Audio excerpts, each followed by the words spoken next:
Aquí quiero hacer un paréntesis para recordarle algo. Mire, cuando el copero del rey, el panadero del rey, fueron acusados de intento de asesinato y llevados a la cárcel, estaban allí, José les servía. Y el día que José le contó los sueños, él le dijo al copero: acuérdate de mí. Mire, faltaban 2 años para que el proceso de José terminara. Si el copero hubiese llegado y le dice al rey que José le contó el sueño y que es una persona inocente, lo sacan de allí y se va para Canaán, y él nunca hubiese sido el gobernador del gran imperio, ni hubiese sido la persona por la cual el pueblo hebreo se iba a sostener. Las 75 personas descendientes de Jacob se iban a sostener y se iba a formar allí la nación dentro del imperio egipcio.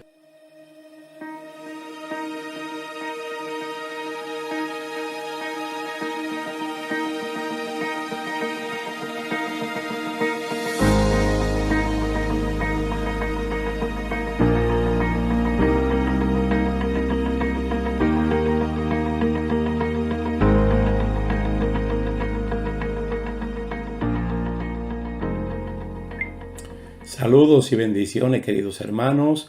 Dios les bendiga, Dios les guarde.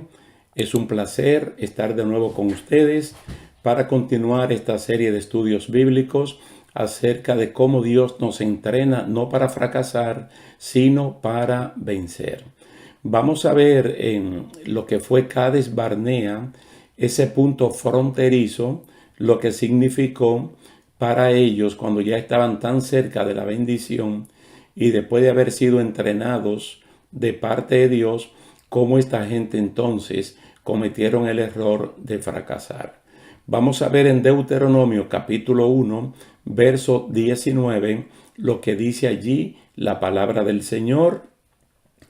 Viendo a Cades Barnea como la frontera de la bendición para ser santos.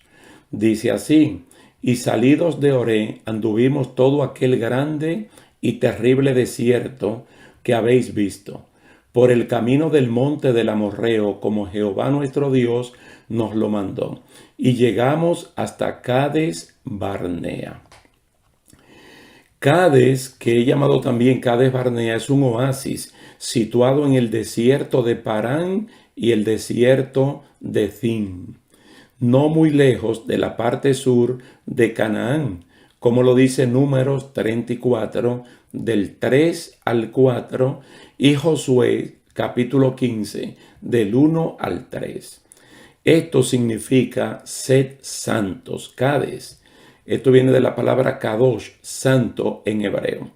Oré es el mismo monte Sinaí, donde el pueblo de Dios recibió todas las leyes por las cuales se debía gobernar, tanto de manera individual como pueblo, y también como una nación.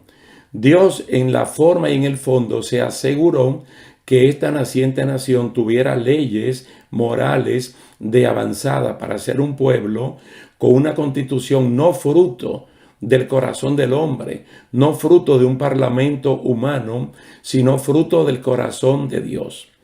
Hasta Oré, sobre la base de las jornadas escritas por Moisés, habían visto la poderosa mano de Dios en la protección tanto de noche como de día. Dios supliendo alimentos, protegiéndolo de los enemigos. En ese lapso se construyó también el tabernáculo de reunión, que iba a ser el santuario único del pueblo y la presencia misma de Dios. Ellos no podían argumentar que Dios no les había dado todo lo que potencialmente necesitaban. Un liderazgo con capacidad de darle dirección, instrucción y sentido en la persona de Moisés, Aarón, Josué, los 70 ancianos y los príncipes de cada tribu. Los israelitas llegan al desierto de Sinaí y no partirán de allí hasta el momento indicado en Números capítulo 10, versículos 11 y 12. La permanencia en el Sinaí abarca entonces la parte final de Éxodo, todo el libro de Levítico y el comienzo del libro de Números. Partieron porque claramente vieron que la nube se movió para darle dirección y protección. Todos los planes eran de meter al pueblo lo más pronto posible en la tierra prometida y hacerlo a través de la persona designada por el Señor, es decir, por Moisés, el líder indiscutible del pueblo hebreo. Fueron superados crisis y conflictos de índoles alimenticios, de liderazgo, de deseo de volver a Egipto, como vimos anteriormente, que propusieron designar un capitán y regresar, pero se fueron quedando residuos de intolerancia, desobediencia y sabores amargos de que las cosas no se hacían ni en el tiempo ni como algunos miembros del liderazgo y el pueblo hebreo lo planteaban. Así es como llegan a la frontera de la tierra prometida en Cades Barnea.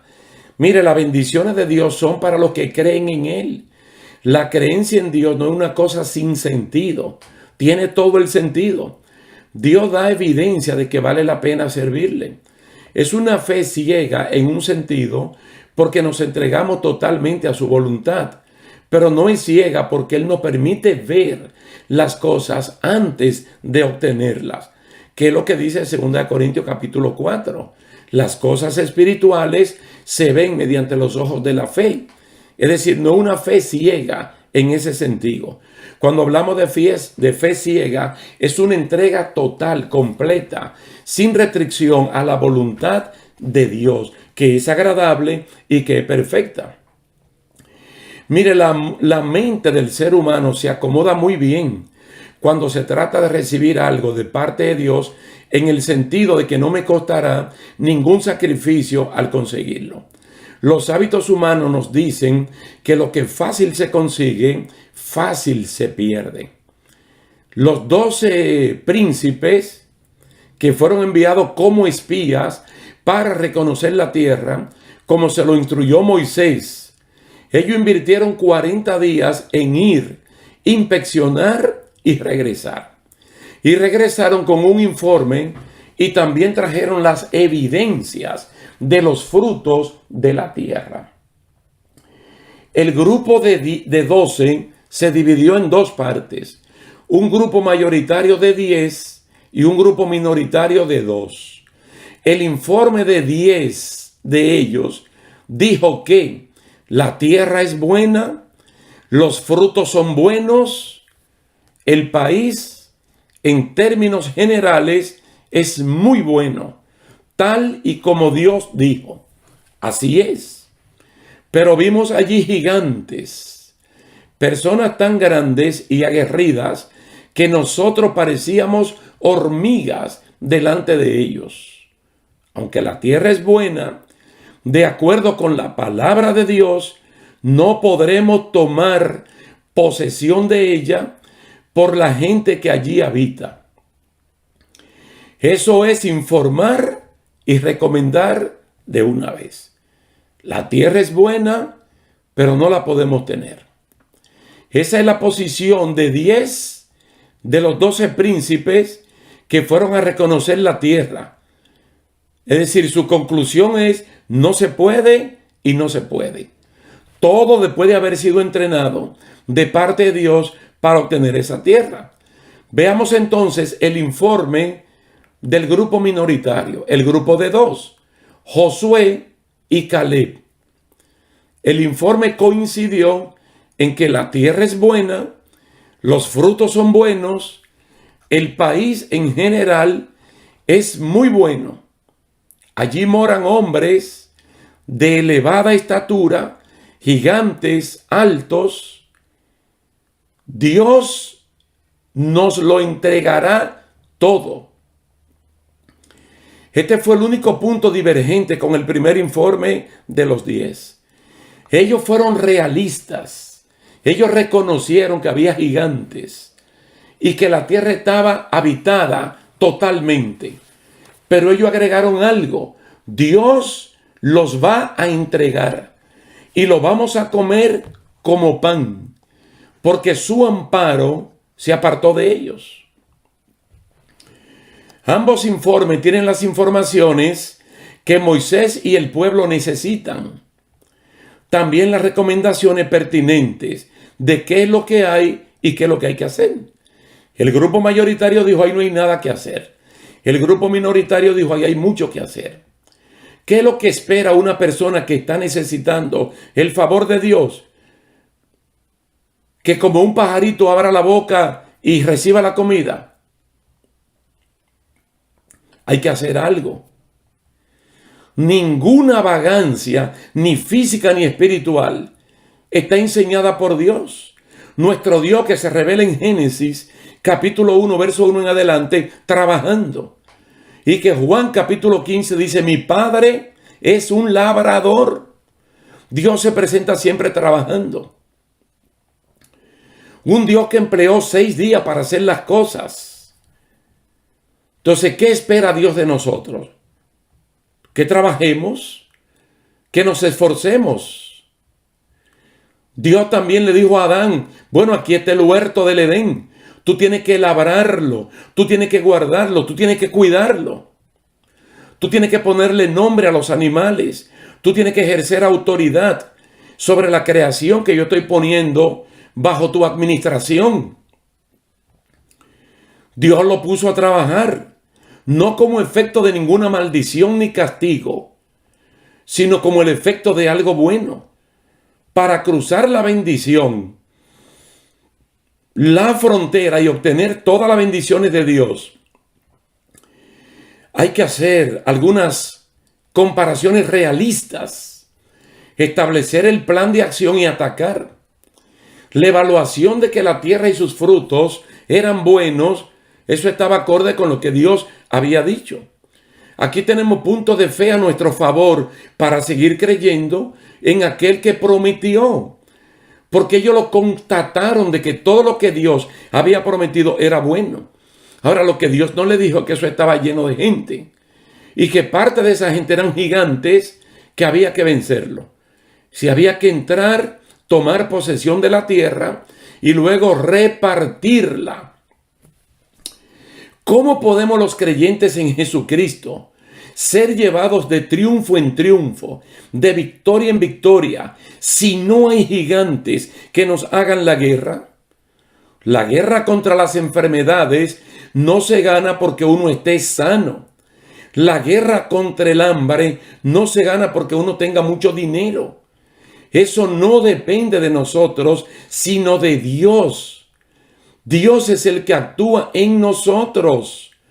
Él no está enfermo. Él financieramente no está quebrado.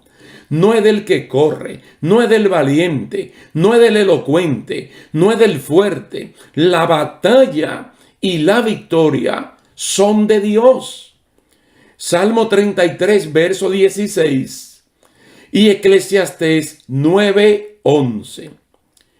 Pero desdichadamente las palabras de los 10 príncipes del grupo mayoritario pudieron más que las palabras del grupo minoritario conformado por Josué y por Caleb. Número 13, 27 al 29, dice, nosotros llegamos a la tierra a la cual nos enviaste, la que ciertamente fluye leche y miel, y este es el fruto de ella. Mas el pueblo que habita aquella tierra es fuerte, y las ciudades muy grandes y fortificadas. Y también vimos allí a los hijos de Anac. Amalek habita el Negev, y el Eteo, el Jebuseo y el Amorreo habitan en el monte, y el Cananeo habita junto al mar y la ribera del Jordán. Lo único que le faltó a los 10 decir fue, estamos atrapados por todas partes. La geografía de la tierra prometida estaba totalmente ocupada por gente malísima y de una fortaleza terrible. Esa descripción de la topografía no deja ningún espacio como para ellos ocuparlos. Es como decir, si hubiera alguna tierrita disponible donde no existieran esos terribles gigantes, nosotros hiciéramos el esfuerzo y acataríamos los deseos de Dios, de tomar posesión. Pero no hay ni siquiera un rinconcito. No se puede. Estamos derrotados. Hemos invertido todo este tiempo de balde. Hemos visto milagros de Dios en la Pascua, en el cambio de las aguas, en aguas frescas. Ciertamente no hemos sentido frío, no hemos sentido calor y muchas otras bendiciones. Pero hasta aquí llegamos. Estamos derrotados. Dios no puede con los gigantes. Así piensan muchas personas de este tiempo. Porque ellos miden el problema, pero no miden a Dios. El creyente derrotado es capaz de encontrar una tierrita y habitarla entre el enemigo en vez de echarlo para siempre. Porque hay cristianos que prefieren convivir con el enemigo, con los deseos de la carne y no matarlos, como dice la Biblia. Abstenernos de los deseos carnales que batallan contra el alma, echarlo para afuera de una vez y por siempre. Mas, sin embargo, Josué y Caleb, dos personas positivas, veían la grandeza de Dios en los frutos y en la grandeza de los enemigos. ¿Cómo es eso? Parece una contradicción. El ver la tierra era una especie de anticipo de bendición, de que lo que Dios estaba diciendo era correcto. Y el ver a los gigantes, el ver estos grandes problemas, era una evidencia de que Dios también le iba a dar la victoria. Josué y Caleb primeros y Eliseo después eran creyentes con visión. Ellos veían lo que otros no veían. Los 10 espías vieron nada más el problema, pero no vieron la solución. No vieron a Dios que resuelve el problema. Pues estaban envanecidos, no sabían nada. Deliraban acerca de cuestiones y contiendas de las cuales nacen disputas, envidias, pleitos, blasfemias, malas sospechas, tal y como escribió Pablo posteriormente en 1 de Timoteo capítulo 6, versos 3 al 4. Lo mismo le pasó a Eliseo. Eliseo podía ver mediante la visión espiritual que son muchos más los que están con nosotros que los que están con los enemigos. El caso de Goliat y David. Mientras grande era Goliat, más grande se veía Jehová, el Dios de los escuadrones de Israel. ¿Por qué todo un ejército bien entrenado no podía ver lo que vio David? ¿Qué es lo que pasa con gente que ha oído por mucho tiempo la palabra de Dios, la cual acompaña con señales y caen? Primera de Samuel capítulo 17 es un gran ejemplo. Todo un ejército entrenado solo veía el tamaño de Goliat, pero todo ese ejército no veía la grandeza de Dios. Hasta que llegó David, que también vio la grandeza de Goliat, pero vio lo inmenso que es nuestro Dios. ¿Cómo pudo Eliseo ver los ejércitos celestiales rodeando a los ejércitos terrenales de los sirios? Y su ayudante no pudo ver esto.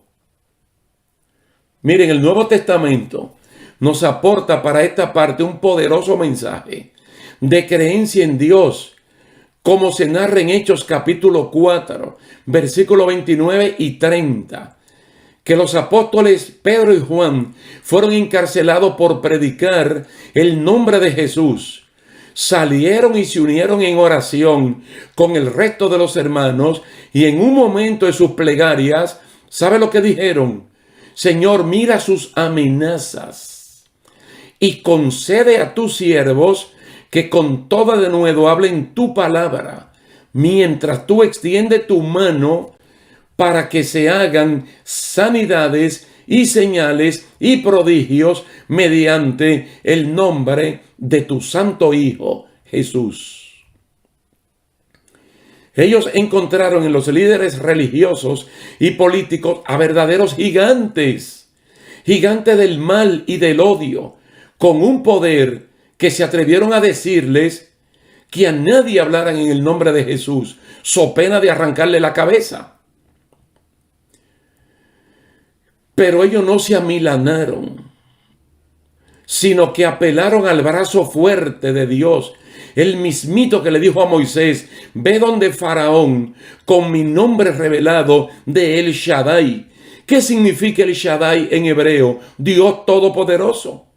Dice: ve donde Faraón para que él sepa quién soy yo, que yo soy el que soy. ¿Y quién es yo soy el que soy? El Dios suyo y el Dios mío. Pero hay muchas personas que inmediatamente dicen: no se puede. Claro que humanamente no se puede. Entonces se cierran a los milagros de Dios, como pasó con la gente de Nazaret, que voluntariamente decidieron no creer en Jesucristo. Bueno, Cristo dijo: si ustedes no quieren creer en mí, pues no hago ningún milagro. Mire, todo el plan estratégico de Dios de meter al pueblo en el desierto, donde no había vida, no fue un error de Dios, no fue un error de dirección de Moisés. Fue que Dios a propósito lo colocó en el desierto para entrenarlos, pero para darle un entrenamiento real, no ficticio, no un entrenamiento simulado. Ellos tuvieron que enfrentarse al frío, al calor, al hambre, a la necesidad de todo. Y estando allí se dieron cuenta que no solamente del esfuerzo humano vive un creyente, sino que el creyente depende de lo que sale de la boca de Dios. Ahora notemos una vez más que este grupo mayoritario, conformado por los 10 príncipes, se le une el grueso del pueblo, según Números 14:3. Y mire cómo dice el pueblo: ¿y por qué nos trae Dios a esta tierra para caer a espada y que nuestras mujeres y nuestros niños sean por presa? ¿No nos sería mejor volvernos a Egipto? Oh, bendito sea Dios, exactamente lo mismo. De hecho, la misma pandemia del coronavirus hizo que la fe de mucha gente menguara hasta un nivel tan bajo que el virus se engrandeció hasta por encima del poder de Dios. Y mucha gente atemorizado, el temor le ha hecho más daño que la misma fortaleza del virus. Estas personas se derrotaron a sí mismos antes de comenzar la batalla. Cuando la palabra de Dios dice en Efesios capítulo 6 que nos fortalezcamos en el poder de su nombre. Se derrotaron a sí mismos antes de comenzar la batalla. En su terquedad reconocen que Dios habló, pero ellos no acompañaron con fe lo que veían y oían. Vivir por la fe es uno de los principios de victoria de los cuales hablaremos posteriormente. En base al capítulo 10 de Hebreo. La fe, la confianza, la fe y la esperanza. Pero eso viene después. Solo vamos a observar lo que Dios había hecho de manera pública antes de llegar a Cades Barnea, para que les sirviera de entrenamiento y que ahora no tuvieran excusa para el fracaso. Miren, número 1, y le estoy hablando de cosas que no fue que se la contaron, sino que ellos lo vivieron. Usted ve que en Primera de Juan, el apóstol Juan, él le comunica a esa iglesia todo lo que él sabe para que tengan la misma comunión. Pero no es lo mismo lo que Juan me cuente que él vio y oyó a lo que yo mismo he visto y he oído. La Pascua, con la señal de protección a todo primogénito hebreo. Todos fueron testigos del llanto y del dolor del pueblo egipcio por la muerte de todos los primogénitos, de hombres como de animales, que todos murieron la noche de la Pascua. Y de ello no murió absolutamente ninguno. Éxodo 12:29 y Hebreos 11:28. Todos cruzaron el mar Rojo en seco. No fue que se lo contaron. Y ellos no duraron 15 minutos, ni media hora, ni una hora. Ellos duraron horas y horas viendo cómo el mar estaba abierto y ellos cruzaron en seco. Oye, después que ellos cruzan, que nadie, absolutamente nadie, se lo cuenta, sino que ellos lo viven, Dios cambia las aguas amargas de Mara en aguas potables. Dice, después de probar las aguas y no ser apta para el consumo humano, ni para el consumo animal, ellos tuvieron tiempo para saborearla, para darse cuenta que esas aguas eran venenosas, pues el amargo era de muerte. Entonces ellos le preguntaron a Moisés, ¿qué hemos de beber? Éxodo 15:24. El Dios de la Pascua, el Dios que abrió el Mar Rojo, le mostró a Moisés un árbol que sanaba las aguas. Cortó una rama, la echó en las aguas, probaron y ahora las aguas eran potables. Eran aptas para el consumo humano y también animal. ¿Usted quiere un testimonio más grande que ese? Para dejarlo plenamente convencido de la grandeza de Dios, de lo milagroso que es nuestro Dios, como para que ahora salgan derrotados antes de la batalla, porque hay gigantes. Pero también a los 15 días del segundo mes de la salida de Egipto, cuando toda la comida de harina que habían sacado se le terminó y otros alimentos, ellos quieren comida. ¿Qué hace el Señor? Que le envía comida. De los 7 días de la semana, por 6 días consecutivos, le mandó maná. Y el día viernes le mandaba porción doble para que el sábado fuera un día completamente de descanso. Número 5. Les dio agua en Refidim, sacándola de una roca. Número 6. Josué y el ejército derrotaron a su primer enemigo literal, real, Amalek. Número 7. A los 3 meses llegaron al monte Sinaí, donde Dios le dio leyes y los ordenó como nación. Allí mismo se construyó el tabernáculo para Dios morar con ellos. Número 8. La nube de día y el fuego de noche sobre el tabernáculo eran la clara expresión de la presencia de Dios en medio de ellos. No es que se lo están contando, es que ellos lo están viendo. Alabado sea el nombre del Señor. Quiere decir que solo ahí, hermano, podemos ver 8 señales evidentes que dentro del entrenamiento que Dios le dio era suficiente para que cuando ellos entraran a la tierra y la inspeccionaran, solamente prepararan la estrategia bajo oración, bajo ayuno, bajo la dirección de Dios, de entrar allí y tomar posesión de esa tierra. Pero no, por el contrario, ¿cuál fue la posición de ellos? De que estamos derrotados, de que no podemos hacer nada.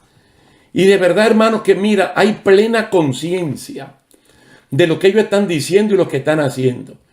Porque es que ellos reconocen que desde Egipto hasta Cades Barnea, Dios no solamente los ha guiado, sino que le ha suplido absolutamente todo.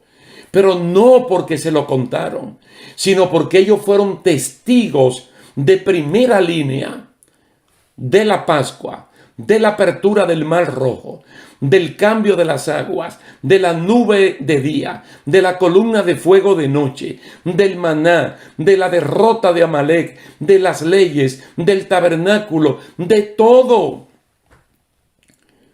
Claro que sí, que tu confesión, tu fe en Cristo tiene que ser probada. Porque la fe vale más que el oro. Y si los seres humanos prueban el oro para limpiarlo de las escorias, tu fe tiene que ser probada de la misma manera. Pero no para ser reprobado, sino para ser aprobados por el Señor. En este punto de referencia, porque todos tenemos punto de referencia, tú tienes que salir victorioso. Yo no sé en este caminar hacia la tierra prometida por qué circunstancia tú estás pasando justo en este momento. Pero yo tengo para decirte que el Dios que te trajo hasta este punto, Él está dispuesto para llevarte hacia adelante. Porque a Dios no le gustan los que retroceden. A Dios no le agradan los que se estancan, sino los que avanzan hacia adelante. Bendito y alabado sea el nombre del Señor. Vamos a dejarlo hasta aquí por ahora y los invito para el próximo capítulo, que será de mucha bendición para mí y para ustedes también. Así que muchas gracias le damos a Dios y muchísimas gracias a ustedes por el tiempo dispensado. Dios me le bendiga y hasta la próxima. Si Jehová se agradare de nosotros, Él nos llevará a esta tierra y nos la entregará, tierra que fluye leche y miel. Por tanto, no seamos rebeldes contra Jehová, ni temáis del pueblo de esa tierra, porque nosotros lo comeremos como pan. Su amparo se apartó de ellos, y con nosotros está Jehová, no lo temáis. Números 14, 7. Noten la actitud de los verdaderos creyentes en Dios.